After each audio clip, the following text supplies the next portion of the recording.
What's going on, everybody? It's your man Apollo, back at it again with another video here, going over the XFL Week 3 this past weekend, right?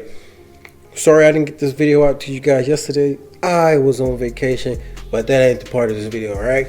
In this video, we're going to go over Week 3 action of the XFL, guys, alright? I hope you caught the action this weekend. If not, I'll brush you up on what happened. Excuse me. Let you guys know what went down, what are my thoughts, and what is to come, and what we can expect as we move forward in this new football league. So, without further ado, excuse me, I am coming off some bad allergies right now, so y'all bear with your man.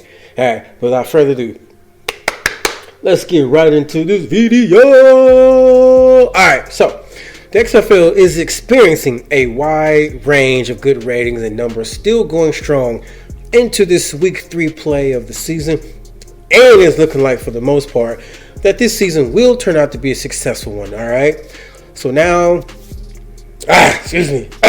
now they of course do not have any numbers that can compete anywhere near with what the NFL is producing, but they are still giving out, for the most part, great numbers across all the networks, and fan attendance is rising each week as we go on. All right, we're getting more and more fan support. So at this rate, I believe that at season's end, if it keeps going at the rate it's going, this will be a very, very successful season, especially, with fan attendance growing.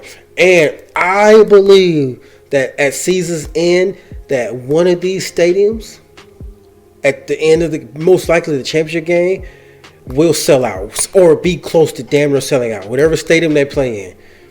So wherever the championship game is going, I don't know how they're going to do that format. If the team with the best record is just going to have that game at their home stadium, I don't know. If there's been word on that, let me know down in the comment section. But truly think that going forward, that this is a very great thing, and not just for the league, but for the game of football in general.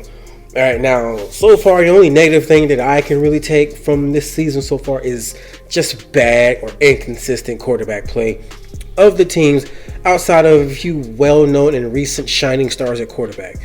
Now, as of right now, when I make this video on Monday, February 24th, 2020, Week 3 of the NFL on ABC and across ESPN averaged 1.7 million viewers.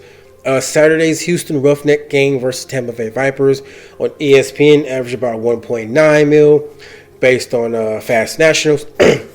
The telecast eventually would peak around 4 to 5 p.m. Eastern Time with 2.5 million viewers.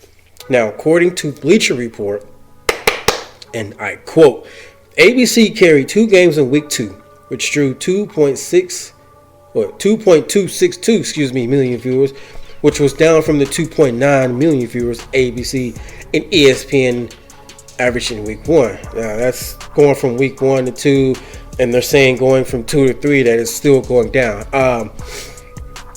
That being said, still Bleacher Report still saying that the state of Ohio doesn't even have an XFL team, yet it continues to show a significant interest in the league, which of course may be due to former Ohio State quarterback Cardale Jones. All right, end quote. Now, as you guys have seen the game this past week, Cardale Jones did not have the best of games. I mean, the dude threw 4 picks. It was 13 of 26, something like that. No, I don't have the stats in front of me. It was just not a good game. All right.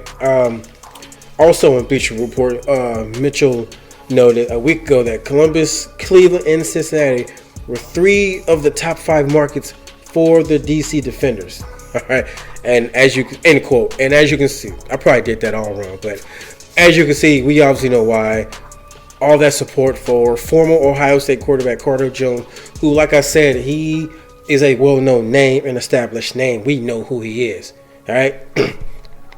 Now, of course, with this bad performance, this just leaves the door open now for Houston quarterback P.J. Walker to be the forefront of arguably not only the most popular player throughout the league, but also frontrunner for the MVP. The Roughnecks are the XFL's lone unbeaten team, and they'll look to remain perfect against the Dallas Renegades on Sunday in an all-out Texas-sized showdown. I am looking forward to that one. That, to me, that is going to be my game of the week. As a Texan and as a fan of Texas football, and as a person who played football in Texas, football is king, and we're going to have a Texas-sized showdown. All right? It's obvious right now that PJ Walker is the man and is clearly the most exciting and dynamic player in the league. But real quick, let's get into the score recaps of what happened this past weekend. So Saturday, excuse me, allergies. The Houston Roughnecks beat the Tampa Bay Vipers 34-27. Probably the closer of the games the Vipers have played so far. Nonetheless, they are still yet to win a game. I think eventually they'll get one. But like I said in the video last week, somebody has to be the team to take L's and give teams wins. And that just happens to be, unfortunately, the Vipers. Excuse me, y'all. Game 2 on Saturday. Renegades against the Dragons. Dallas comes out 24-12. It was a fairly decent game from what I can see. Not too much of any spectacular highlights.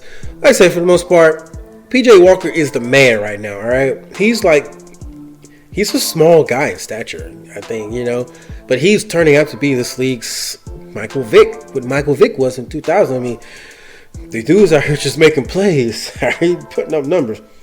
That's Saturday recap. Sunday's recap. The Guardians fall to the Battlehawks 29-9. I did not see this coming. I really thought New York was going to be one of the top teams, and right now, these last 2 weeks, they've just took a deep dive and took a huge shit on what I thought they were going to be.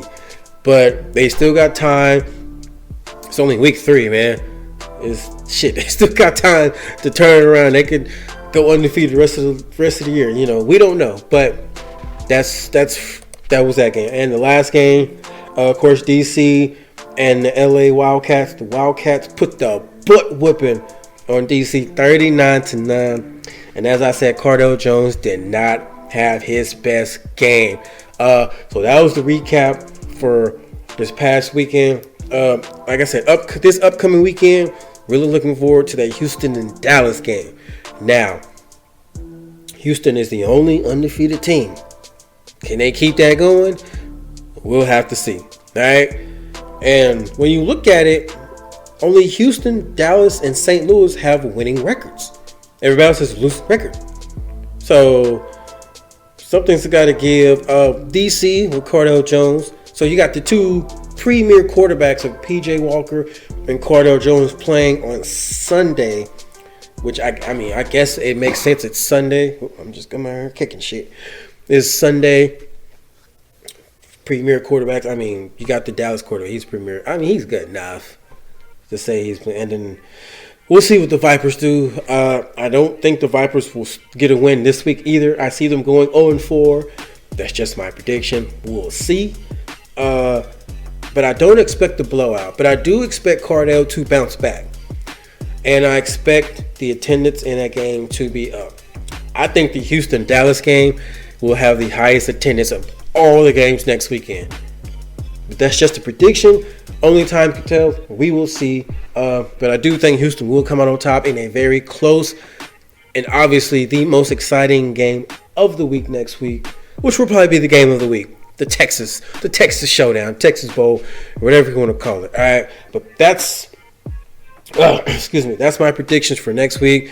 Just to get you guys a rundown this week. I truly think the league is in a good spot, despite what the ratings say. All right, you guys, we have to remember, y'all, that a lot of these guys out here playing on these teams, outside of a handful of them, are mostly unknowns, and they don't have a story to them. Like, I didn't know who the hell PJ Walker was a month ago, before the season started. We knew who Cardell Jones was. We knew who a couple of other players were, and we started seeing, star potential in week 1, and we would see as the weeks go with that hold up. Well, as you can see, PJ Walker still out here balling. Cardale Jones had a bad game, but I think he will recover. All right.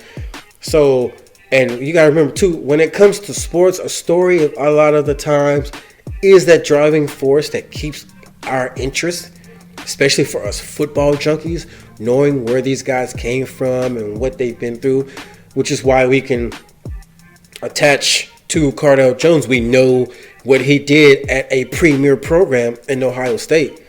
A lot of these other guys, you're just like, these are just second tier football players out here. But we're football junkies and we want football, so we're going to watch them. All right, we got to give it a chance to let the story develop. All right, and I think if the XFL for now can keep putting out quality football content, just for now, at least for this season, and maybe even next season, that eventually that story that we're looking for in sports will tell itself. All right, but that's all I got for you guys on this video. Thank you guys for watching. Please like the video. All right. So that helps spread the video across the YouTube spectrum or algorithm, whatever the hell they call that shit, all right? If you're new to the channel, please give me a subscribe. I would greatly appreciate it. Thank you for coming through. Check out some other content of stuff I have on the channel with other videos, including XFL, sports-related topics, and a bunch of host of other things, all right? Thank you guys for watching. Take care. Enjoy the rest of your day, all right? Let's go get the Birdman. Let's rub those hands together. All right, y'all. Y'all already know what we doing. Apollo. Oh! Take care, y'all.